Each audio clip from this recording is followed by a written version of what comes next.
During the Gamescom live demo, Chris Roberts mentioned the engineering difficulties like bringing a ship from space to hangar, transitioning from zone to zone, or having NPCs navigating environments that can move relative to each other.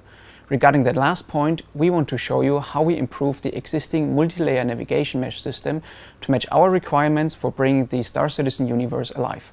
In Gamescom, we can see several examples of the navigation mesh. So this is an example of an actual setup where we can see there are two main areas, like a landing pad with some navigation area and a constellation. So what we actually created is just a setup in which this character is just moving across three spots on the area.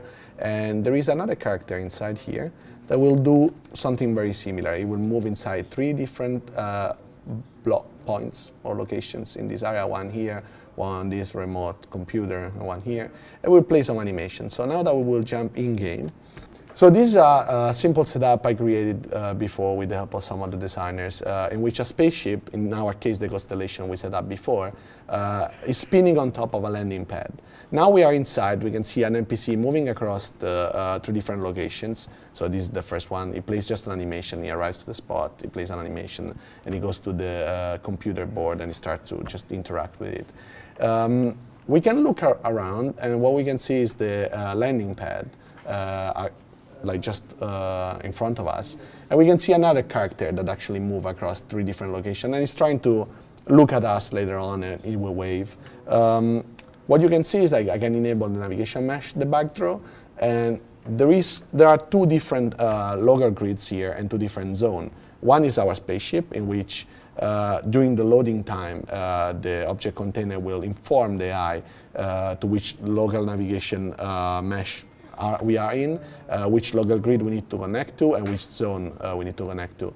So we can basically allow, here you can see like navigation system idle. That means nothing is actually moving for the eye. So this is really optimized because we can know in advance, based on the physics environment in which we are in, that nothing is actually moving because the zone system takes care of that, and the eye can just perform their own action, that is pathfinding, and move the characters. As you can see, like I can exit the game and I can show you a bit how the setup is. So if I go around, now the navigation mesh will try to recheck the consistency of the different environments to verify that nothing has happened and nothing has changed. And here is like our constellation, and on the bottom we have the landing pad with its own navigation mesh. And if we just look at the debug draw, we can see here a volume.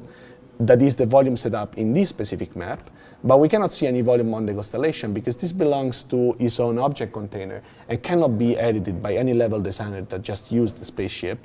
But to edit that one, you need exactly to modify the template of the spaceship. So each navigation mesh more or less highlights a specific environment in which the characters can be.